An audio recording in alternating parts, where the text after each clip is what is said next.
இயேசு கிறிஸ்துவில் பிரியமான சகோதர சகோதரிகளே, ஆண்டின் பொதுக்காலம் 6வது ஞாயிறை இன்றைக்கு நாம் கொண்டாடுகிறோம்.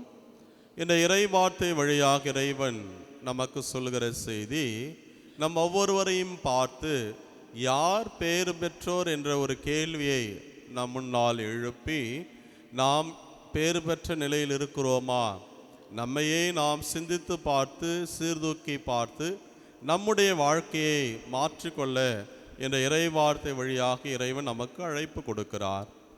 அன்புக்குரிய சகோதர சகோதரிகளே, 1835 ஆண்டு நியூயார்க் நீதிமன்றத்திலே ஒரு வழக்கு ஒன்று கொண்டு வரப்பட்டது. அது என்ன வழக்கு? ஒரு வயதான பாட்டி ஏதோ ஒரு சில ரொட்டி துண்டுகளை திருடிவிட்டார் என்ற ஒரு குற்றச்சாட்டை அவர் மீது சுமத்தி நீதிமன்றத்திலே கொண்டு வந்து நிறுத்துகிறார்கள். அப்பொழுது நீதிபதி விசாரிக்கிறார், பாட்டி, நீங்கள் ரொட்டி திருடினது உண்மைதானா? பாட்டியம்மா சொன்னாங்க, ஆமாம் உண்மை. ஏன் அவ்வாறு செய்தீர்கள் என்று அந்த நீதிபதி மீண்டும் கேட்கிறார். அப்போ அந்த பாட்டி சொல்கிறாங்க, ஐயா, எனக்கு வேறு வழி தெரியல. நான் ஒரு ஏழை, கணவனை இழந்தவள், எனக்கென்று ஒரு பெண் இருக்கிறாள், அவளுக்கு 2 பிள்ளைகள், அவள் படுத்த படுக்கையாக இருக்கிறாள். இப்பொழுது அவளுடைய கணவனும் அவளோடு இல்லை. எனவே இவர்களெல்லாம் பசியிலும் பட்டினியிலும் வாடுகிற வேளையிலே என்னால் அவர்களுக்கு எதுவும் செய்ய முடியவில்லை. எனவே தான் அந்த ரொட்டி துண்டுகளை நான் திருடினேன் என்று சொல்லி அந்த பாட்டி சொன்னார்கள். அப்போ நீதிபதி சொன்னார், சட்டத்துக்கு முன்னால் எல்லாரும் சமம். நீங்கள் என்னதான் 1000 காரணங்களை சொன்னாலும் உங்களுடைய தவறை நியாயப்படுத்த முடியாது. எனவே உங்களுக்கு நான் தீர்ப்பு சொல்கிறேன். நீங்கள் $6 நீங்கள் இதற்கு ஃபைனாக நீங்கள் கட்டியாக வேண்டும். அப்போ பாட்டி சொன்னாங்க, என்கிட்ட காசே இல்லை, அப்புறம் $6 நான் எங்கேருந்து என்னால் கட்ட முடியும்? என்னிடம் ஒன்றுமே கிடையாது என்று சொன்னார்கள். சரி, இல்லை என்று சொன்னால் 6 நாள் நீங்கள் சிறையிலே அடைக்கப்பட வேண்டும். இந்த 2ல் ஏதாவது ஒன்று உங்களுக்கு கட்டாயம் கொடுத்தே ஆக வேண்டும் என்று நீதிபதி சொன்னார். அப்போ அந்த பாட்டி சொன்னாங்க, நீங்கள் என்னை 6 நாள் சிறையில் அடைத்தா என்னை நம்பி இருக்கக்கூடிய என் பிள்ளை, அவளுடைய பிள்ளைகள், என் பேர பிள்ளைகள், அவங்களுக்கெல்லாம் யார் சாப்பாடு கொடுப்பது என்று தன்னுடைய வேதனையை வருத்தத்தோடு சொன்னபோது அந்த நீதிமன்றமே கனத்த இதயத்தோடு அமைதியாக நின்றது. நீதிபதி என்ன சொல்வது என்று தெரியவில்லை. மீண்டும் சொன்னார், சரி பாட்டி, உங்களுக்காக அந்த அபராத தொகை $6 நான் கட்டி விடுகிறேன். பிறகு நீதிமன்றத்திலே இதுபோல் அமர்ந்திருந்த மக்களை பார்த்து அந்த நீதிபதி சொன்னார், இந்த பாட்டியினுடைய இந்த அவல நிலைக்கு நீங்களும் நானும் ஒரு விதத்தில் காரணமாக இருக்கிறோம். எனவே நாம் ஒவ்வொருவரும் $1 அந்த பாட்டிக்கு கொடுத்தாக வேண்டும் என்று சொல்லி தீர்ப்பாக அவர் சொன்னார். நீதிமன்றத்தில் இருந்த எல்லாருமே அந்த பாட்டிக்கு தங்களால் முடிந்த பணத்தொகையை கொடுத்தார்கள். நீதிபதி அபராத தொகையாக அதையும் கொடுத்தார். அந்த பாட்டி சந்தோஷமாக சென்றார்கள். ஆம் அன்புக்குரியவர்களை, இப்படிப்பட்ட ஒருபுறம் ஏழ்மை, ஒருபுறம் பணம் படைத்தவருடைய பகட்டான ஒரு வாழ்க்கை, இப்படிப்பட்ட ஒரு சூழ்நிலையில் இந்த இறைவார்த்தை நம் ஒவ்வொருவரையும் பார்த்து கேட்கக்கூடிய கேள்வி, யார் பேறு பெற்றோர்?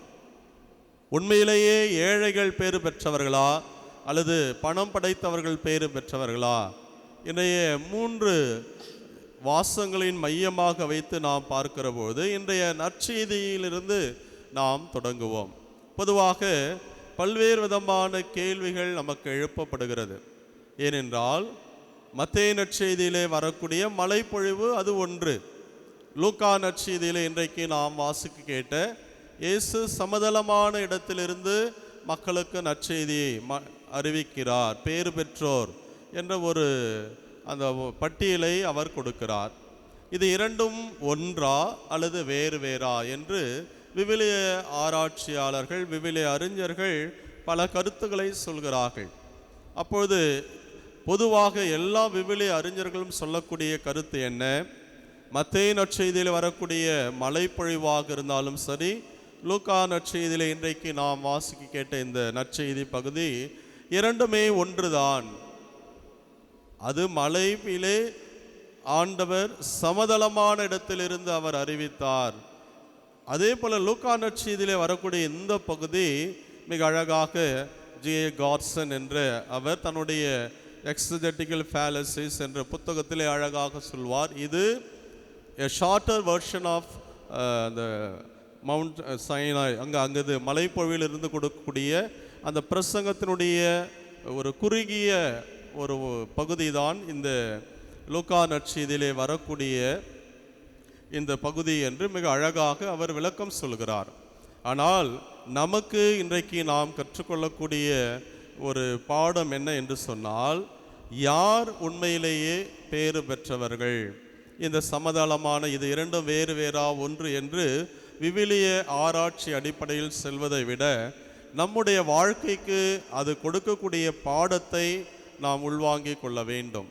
ஏனென்றால் இன்றைய நற்செய்தியில் பார்க்கிற வேளையில் ஏழ்மை, அவருடைய வறுமை, அவருடைய அழுகை, இதையெல்லாம் பார்த்து பேறு பெற்றவர் என்று சொல்கிறார். உண்மையிலேயே ஏழ்மையும் வறுமையும் அவருடைய அந்த துன்பமும் பேறு பெற்ற ஒன்றா என்று சொன்னால், யூதர்களுடைய மரபுப்படி அதிகமான திரண்ட செல்வம், நீண்ட ஆயுள், அதிகமான கால்நடைகள், இதுதான் கடவுளுடைய ஆசீர்வாதமாக அவர்கள் கருதினார்கள். அது இணைச்சட்ட நூலாக இருந்தாலும் சரி, யோபு புத்தகமாக இருந்தாலும் சரி, பழைய ஏற்பாட்டு புத்தகங்களை எடுத்து நாம் வாசிக்கிற வேளையிலே ஒரு யூதனுடைய நம்பிக்கை என்ன? ஆண்டவர் திரண்ட செல்வத்தையும் சொத்தையும் ஆடு மாடுகளையும் நல்ல ஒரு குழந்தை செல்வத்தையும் கொடுக்கிற பொழுது அதுதான் அவருடைய வாழ்வில் கடவுள் கொடுக்கக்கூடிய பெரிய பேராக அவர்கள் நினைத்தார்கள். ஆனால் நற்செய்தியிலே புதிய ஏற்பாட்டிலே ஆண்டவர் சொல்கிறார், ஏழைகள் பேறு பெற்றோர், பசியாயிருப்போர் பேறு பெற்றோர், அழுபவர் பேறு பெற்றோர் என்று வேறு ஒரு பட்டியலை கொடுக்கிறார். இதில் யார் பேறு பெற்றவர்கள் என்று சொன்னால், ஏழைகள் பேறு பெற்றவர்கள் என்ற ஒரு மைய கருத்தை ஆண்டவர் வலியுறுத்துகிறார். காரணம், இவர்கள் மனிதர்கள் மீது நம்பிக்கை வைப்பது கிடையாது, கடவுள் மீது நம்பிக்கை வைக்கக்கூடிய மக்களாக இருக்கிறார்கள். எனவே தான் இவர்கள் பேறு பெற்றவர்கள் என்று இன்றைய முதல் வாசகம் இறைவாக்கினர் எரேமியா நூலிலிருந்து அதனுடைய மைய கருத்தை நாம் எடுத்துக்கொள்கிறோம். ஆண்டவர் கூறுவது இதுவே, மனிதரில் நம்பிக்கை வைப்போரும் வலுவற்ற மனிதரில் தம் வலிமையை காண்போரும் சபிக்கப்படுவர், மாறாக கடவுள் மீது நம்பிக்கை வைப்போர் பேறு பெற்றோர். இந்த உலக சொத்துகள், சுகபோகம் அல்லது திரண்ட ஆள்பலம், இதன் மீது நம்பிக்கை வைப்பதை விட நிற்கதியான ஒரு நிலையில் யார் ஒருவன் ஆண்டவரை நம்பி வாழ்கிறார்களோ அவர்கள் பேறு பெற்றவர்கள் என்பதுதான் பழைய ஏற்பாடும் சரி, ஆண்டவர் இயேசுனுடைய இந்த சமவெளியான பிரசங்கமும் சொல்லக்கூடிய மைய கருத்தாக இருக்கிறது. எனவே நம்முடைய வாழ்க்கையில் அப்படி என்று சொன்னால் செல்வம் படைத்தவர்கள், பணபலம் படைத்தவர்கள் சபிக்கப்பட்டவர்களா என்ற மற்றொரு கேள்வி நமக்கு எழலாம். உண்மையில் அவர்கள் சபிக்கப்பட்டவர்கள் கிடையாது, மாறாக அவர்கள் கடவுள் மீது நம்பிக்கை வைத்து வாழ வேண்டும். அதோடு கூட தன்னோடு இருக்கக்கூடிய சக மனிதர்களை அவர்கள் நேசிக்க வேண்டும். முதலிலே சொன்ன அந்த நீதிமன்ற வழக்கில் இருக்கக்கூடிய அந்த மூதாட்டினுடைய அவலமான ஒரு சூழ்நிலைக்கு அருகாமையில் இருக்கக்கூடிய செல்வந்தர்கள் பொறுப்பேற்கிறார்கள். தங்கிடம் உள்ளதை அவர்கள் பகிர்ந்து வாழ்ந்திருந்தால் அந்த பாட்டி அப்படிப்பட்ட ஒரு தவறான திருட்டு தொழிலுக்கு செல்ல வேண்டிய அவசியம் கிடையாது.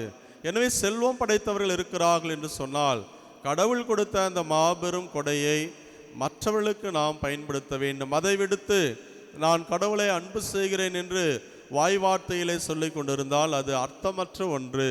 ஆனால் ஏழைகள் எப்பொழுதுமே இறைவன்பால் நம்பிக்கையோடு அடுத்த வேளை சோற்றுக்கே ஆண்டவரை எதிர்பார்த்திருக்கக்கூடிய ஒரு சூழ்நிலையில் தான் அவர்கள் பேறு பெற்ற நிலையை அடைகிறார்கள்.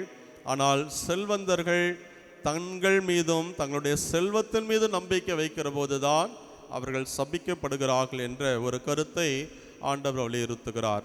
எனவே அன்புக்குரிய சகோதர சகோதரிகளே, விவேகானந்தர் அழகாக சொல்வார், ஆண்டவரை உன் அயலானில் தேடுகிற வேளையிலே கண்டிப்பாக அவன் பேறு பெற்றவனாக மாறுகிறான்.